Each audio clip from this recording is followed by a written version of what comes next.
اعوذ باللہ من الشیطان الرجیم بسم اللہ الرحمن الرحیم والتسمیۃ وصورتها بسم اللہ وباللہ ویستحب اتباعها بقولہ اللہم اجعلنی من التوابین واجعلنی من المتطہرین ولو اقتصر علی بسم اللہ اجزاء۔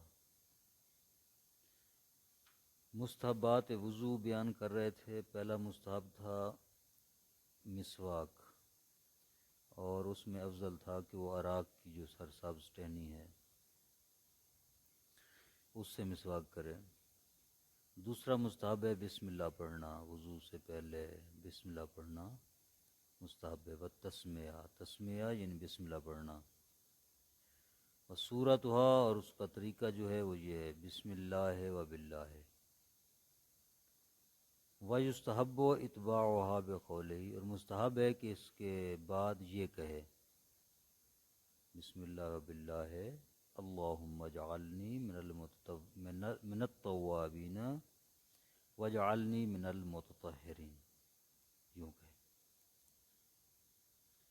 اے اللہ مجھے توابین میں سے، توبہ کرنے والوں میں سے قرار دے، اور مجھے پاکیزہ لوگوں میں سے قرار دے۔ وَلَوِ اقْتَصَرَ عَلَى بسم اللہ اجزاء، اگر صرف بسم اللہ پر اکتفا کرے تو بھی مجزی ہے، یعنی مستحب ادا ہو جاتا ہے۔ وَلَوْ نَاسِیَهَا ابتداءً تدارکها، اگر شروع میں بسم اللہ کہنا بھول جائے اس کا تدارک کرے، حیث ذاکرہ، جہاں بھی یاد آ جائے، وضو کے دوران جہاں اس کو یاد آ گیا وہیں بسم اللہ پڑھ دے تو اس کو استحباب مل جائے گا۔ قبل الفراغ، فارغ ہونے سے پہلے وضو سے، کل عقل، کھانے کی طرح، جیسے کھانے کے شروع میں بسم اللہ پڑھنا مستحب ہے، اگر انسان کھانے سے پہلے بسم اللہ پڑھنا بھول جائے تو کھانے کے درمیان میں جہاں یاد آ جائے بسم اللہ پڑھ سکتا ہے۔ وَقَضَى لَوْ تَرَكَهَا عَمْدًا، اور ایسے ہی بسم اللہ جہاں یاد آئے یعنی درمیان میں پڑھ سکتا ہے اگر اس کو جان بوجھ کر چھوڑ دے۔ شروع میں جان بوجھ کر اس نے بسم اللہ نہیں پڑھی تو درمیان میں کہیں بھی پڑھنا چاہے پڑھ سکتا ہے۔ وغسل الیدین من الزندین مرتین من حدث النوم والبول والغائط، اور مستحب ہے کہ دونوں ہاتھوں کو دھوئے کونیوں تک، کلائیوں تک دونوں ہاتھوں کو دھوئے، کلائیوں تک دونوں ہاتھوں کو، یعنی انگلیوں کے سروں سے، یہ کلائیاں ہیں نا زند، یہاں تک دھوئے، مرتین، دو مرتبہ وضو سے پہلے، یہ مستحب ہے۔ من حدث النوم والبول والغائط، نیند، پیشاب اور پخانہ کرنے کے حدث سے، سو کر اٹھا ہے تو مستحب ہے کہ وضو کرنے سے پہلے دو مرتبہ ہاتھ دھوئے۔ پیشاب پخانہ کیا ہے تو مستحب ہے کہ وضو کرنے سے پہلے دو مرتبہ کلائیوں تک ہاتھ دھوئے۔ لا من مطلق الحدث، مطلق حدث کے لیے دھونا مستحب نہیں ہے، کالریح علی المشہور، جس طرح ہوا خارج ہو جائے تو ہاتھ دھونا مستحب نہیں ہے مشہور قول کی بنا پر۔ وقیل من الاولین مرتن، اور ایک قول یہ ہے کہ پہلے دو جو حدث ہیں نوم اور بول، ان میں ایک مرتبہ دھوئے کافی ہے۔ وبہ قاطع فی ذکرہ، ذکرہ میں اسی بات کا قطعی فیصلہ اور حکم دیا ہے مصنف نے۔ وقیل مرتن فی الجمیع، اور ایک قول یہ ہے کہ تمام اسباب میں ایک ہی مرتبہ دھونا مستحب ہے۔ واختارہ المصنف فی النفلیۃ، اور جناب مصنف رحمۃ اللہ علیہ نے کتاب نفلیہ میں اسی قول کو اختیار کیا ہے کہ تمام اسباب میں ایک مرتبہ ہاتھوں کو دھونا مستحب ہے۔ وَنَسَبَ التَّفْصِيلَ إِلَى الْمَشْهُورِ، اور تفصیل کی نسبت مشہور کی طرف دی ہے نفلیہ میں، کیا کہ بول، غائط وغیرہ کے لیے دو مرتبہ دھوئے اور مطلق حدث کے لیے ایک مرتبہ دھوئے۔ وَهُوَ الْأَقْوَى، اور یہ قول قوی ہے تفصیل والا، کہ نوم، بول، غائط ان کے لیے دو مرتبہ اور مطلق حدث کے لیے ایک مرتبہ۔ وَلَوِ اجْتَمَعَتِ الْأَسْبَابُ وَتَدَاخَلَتْ انْتَصَاوَتْ، اور اگر اسباب جمع ہو جائیں، زیادہ اسباب ہو جائیں، نیند سے بھی اٹھا ہے، پھر لیٹرین چلا گیا، پیشاب کیا، پخانہ کیا ہے، بہت سارے اسباب اکٹھے ہو گئے، ری خارج ہوئی، اسباب زیادہ اکٹھے ہو جائیں تو تداخلت، تداخل ہو جائے گا۔ تداخل سے کیا مراد ہے؟ ایک ہی مرتبہ دھو لے، سب اسباب کے لیے علیحدہ علیحدہ دھونا ضروری نہیں ہے، تو مستحب ادا ہو جائے گا۔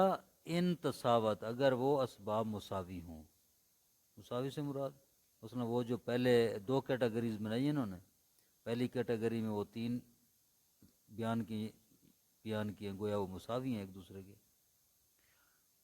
وَإِلَّا دَاخَلَ الْأَقَلُّ تحت الاکثر، وگرنہ جو چھوٹا ہے، کم ہے سبب، وہ داخل ہو جائے گا اکثر کے تحت، بس وہی ہوگا تداخلی۔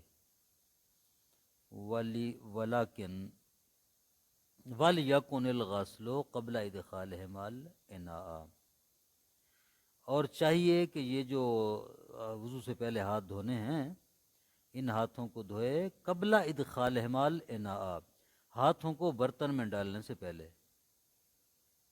اب تو جدید زمانہ ہے، بیسن ہے، ٹوٹی ہے، کھول دیتے ہیں، خود بخود چلتی رہتی نیچے، ہم ہاتھ بھی دھو لیتے ہیں، وضو بھی کر لیتے ہیں۔ لیکن سابقہ زمانے میں کیسے ہوتا تھا؟ ایک تشت میں، ایک کھلے برتن میں پانی رکھتے تھے، اس میں چلو ڈال کے وضو کرتے تھے۔ تو اسی بات کی طرف اشارہ کر رہے ہیں کہ برتن میں ہاتھ ڈالنے سے پہلے ہاتھوں کو دھونا ہے، ٹھیک ہے۔ الذی یمکن الاغتراف منہ، ایسا برتن جس سے چلو بھرنا ممکن ہے، اغتراف یعنی چلو بھرنا۔ لدفع النجاست الوہمیہ، تاکہ وہ جو نجاست جس کا احتمال ہے وہ نجاست احتمالی دور ہو جائے۔ او تعبدن، یا تعبدن یعنی شارع مقدس کے حکم کو مانتے، اس پر عمل کرتے ہوئے، ٹھیک ہے، امتثال امر، یہ شارع کے حکم کی اطاعت کرتے ہوئے، جو بھی لفظ آپ استعمال کریں اس کے۔ ولا یعتبر کون الماء قلیلا لاطلاق النص، اور یہ ضروری نہیں ہے کہ پانی قلیل ہو۔ کیا معنی؟ یعنی یہ جو دو مرتبہ یا ایک مرتبہ وضو سے پہلے ہاتھ دھونے والی بات ہے، ٹھیک ہے، یہ اس لیے مستحب نہیں ہے کہ وہ پانی جس سے وضو کر رہا ہے چلو بھر کے وہ قلیل پانی ہو، نہ، بے شک کثیر پانی سے ہی وضو کرنا چاہتا ہے تو پانی میں ہاتھ ڈالنے سے پہلے ہاتھوں کو مستحب ہے کہ دھو لے۔ ولا یعتبر کون الماء، ضروری نہیں ہے کہ وضو کا پانی قلیلاً قلیل ہو۔ دلیل کہتے ہیں لے اطلاق النص، نص مطلق ہے، مطلق النص میں آیا ہے کہ دو مرتبہ ہاتھوں کو دھونا مستحب ہے وضو کرنے سے پہلے، چاہے وضو کا پانی قلیل ہو یا کثیر ہو۔ خلاف للعلامات حیث اعتبرہ، جناب علامہ ہلی رحمۃ اللہ علیہ کے خلاف، کیوں؟ وہ کیا کہتے ہیں؟ حیث اعتبرہ، کیونکہ انہوں نے معتبر قرار دیا ہے قلیل پانی کو۔ کیا مطلب؟ یعنی وہ فرماتے ہیں کہ اس وقت وضو سے پہلے دو مرتبہ ہاتھ دھونا یا ایک مرتبہ ہاتھ دھونا مستحب ہے یا وضو کا پانی قلیل ہو۔ اگر قلیل نہیں ہے، کثیر ہے، تو پھر استحباب جو ہے وضو سے پہلے ہاتھ دھونے والا ساقط ہو جائے گا۔ بات سمجھ آ گئی؟ والمضمضہ، تو کلی کرنا، یہ تیسرا مستحب ہے یا چوتھا مستحب ہے؟ چوتھا مستحب ہے، وضو سے پہلے کلی کرنا۔ وَهِيَ ادخال الماء الفم، مضمضہ کیا ہوتا ہے؟ پانی کو منہ میں داخل کرنا، وَإِدَارَتُهُ فِيهِ، اور اس کو منہ میں گھمانا، ادارہ یدیرو، ہاں دوران سے گھمانا، اسے مضمضہ کہتے ہیں، یہ مستحب ہے۔ والاستنشاق، ناک میں پانی ڈالنا مستحب ہے۔ استنشاق کی وضاحت کر رہے ہیں، وَهُوَ جَذْبُهُ إِلَى داخل الانف، کہتے ہیں استنشاق سے مراد یہ ہے کہ پانی کو ناک میں داخل کرنا، ناک میں کھینچنا، ناک کے اندر کھینچنا۔ عام طور پر آپ دیکھتے ہیں نا، یوں لوگ کرتے ہیں، ٹوٹی سے چلو کو بھر کے نا وہ ناک کی جو نتنی ہے، جو نوک ہے، اس کے وجہ سے ہاتھ مارتے ہیں، ٹھیک ہے نا؟ تو وہ اگر اندر جاتا ہے تو پھر تو ٹھیک ہے، وہ استنشاق ہوگا، اگر اندر نہیں جاتا تو وہ استنشاق نہیں ہے۔ مستحب یہ ہے کہ ناک میں پانی کھینچے، ٹھیک ہے جی۔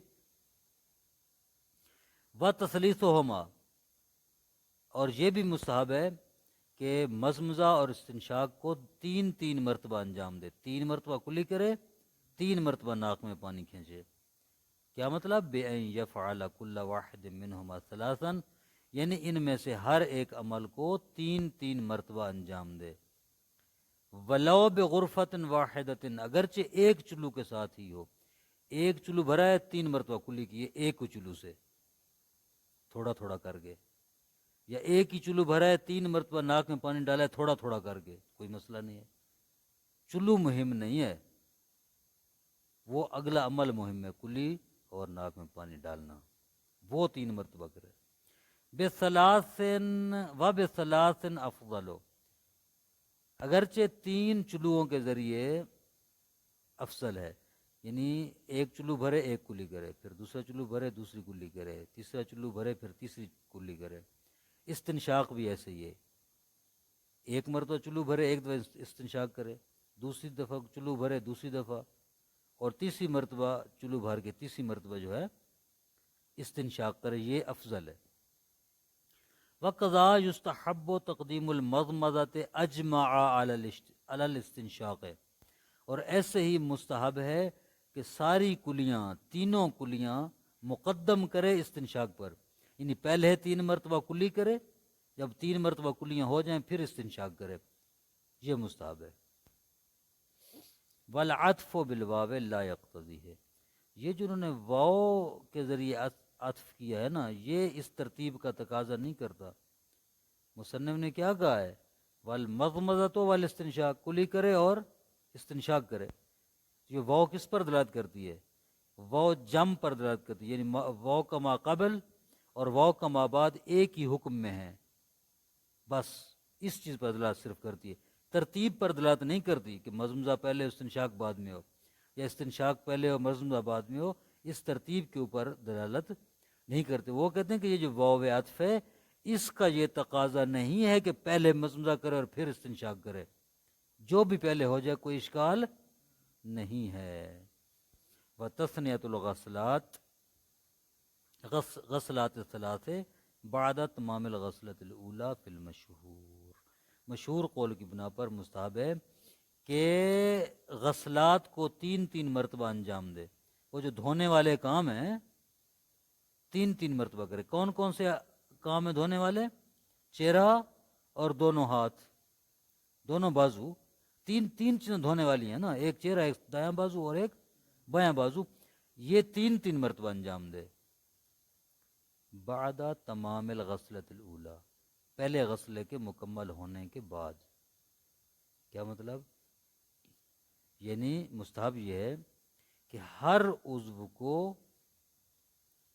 1 مرتبہ دھوئے، پھر پہلی دفعہ ختم ہو جائے، پھر دوسری مرتبہ دھوئے، پھر دوسری مرتبہ دھو کر تیسری دفعہ دھوئے، پھر اس کے بعد اگلا، ٹھیک ہے نا جی؟ بعد تمام الغسلۃ الاولیٰ، پہلے دھونے کے تمام کرنے کے بعد۔ فی المشہور، مشہور قول کی بنا پر۔ انکرہ صدوق، صدوق نے اس تثنیہ کا انکار کیا ہے۔ تثنیہ تو سمرا 2 مرتبہ، تثلیث نہیں، تثنیہ 2 مرتبہ، ان غسلات کو 2 مرتبہ دھونا، یعنی 1 مرتبہ دھوئے پھر۔ یہاں پر جو نقطہ وہ اس میں بیان کر رہے ہیں، جس کی میرا خیال تھوڑی سی وضاحت ہو جائے تو ضروری ہے، انہوں نے کہا ہے کہ تثنیۃ الغسلات الثلاث بعد تمام الغسلۃ الاولیٰ، پہلی مرتبہ دھونے کے بعد، مکمل دھونے کے بعد۔ کیسے؟ یعنی 1 مرتبہ مثلا منہ کو دھو رہا ہے نا، پورا وضو کی نیت سے 1 مرتبہ دھو لے، وضو کی نیت سے مکمل، جیسے وضو میں دھونا ضروری ہے اتنا دھوئے، یہ 1 مرتبہ دھونا ہوگا۔ اس کے بعد دوبارہ مستحب کی نیت سے بھی ایسے ہی دھوئے جیسے پہلے اس نے مکمل دھویا تھا، پھر مکمل دھونا ہے۔ ہاں اگر ایک شخص یوں کر لے، مثلا وہ منہ پر پانی 1 مرتبہ ڈال دے، لیکن اس کو پانی کو منہ کے اوپر جاری نہیں کیا اس نے، مکمل منہ جیسے وضو میں دھونا ضروری اس نے نہیں دھویا، ایک مرتبہ پانی ڈالا ہے پھر دوسری مرتبہ پانی ڈال دیا ہے، تو یہ دونوں مرتبہ کا پانی ڈالنا ایک مرتبہ دھونا شمار ہوگا۔ ایک مرتبہ دھونا کب شمار ہوتا ہے؟ جب مکمل جتنا دھونا ضروری تھا وہ دھو لیا ہے، یہ ایک مرتبہ دھل گیا، اس کے بعد دوبارہ جب دھوئے گا وہ دوسری مرتبہ دھونا ہوگا۔ آگے سمجھ بات کی؟ یہ نقطہ بیان کر رہے تھے اس میں۔ وَالدُّعَاءُ عِنْدَ كُلِّ فِعْلٍ، ہر فعل کے ساتھ جو ہے نا وہ دعا بھی پڑھے، من الافعال الواجبات والمستحبات، چاہے وہ فعل واجب ہے یا مستحب ہے، وضو کے واجب افعال میں سے ہے یا وضو کے مستحب افعال میں سے فعل انجام دے رہا ہے، تو دعا پڑھنا مستحب ہے، المتقدمت بالمعثورہ، جو دعائیں منقول ہیں، ٹھیک ہے، وہ منقول دعائیں پڑھے، یہ مستحب ہے۔ صلی اللہ علی محمد و آلہ وسلم۔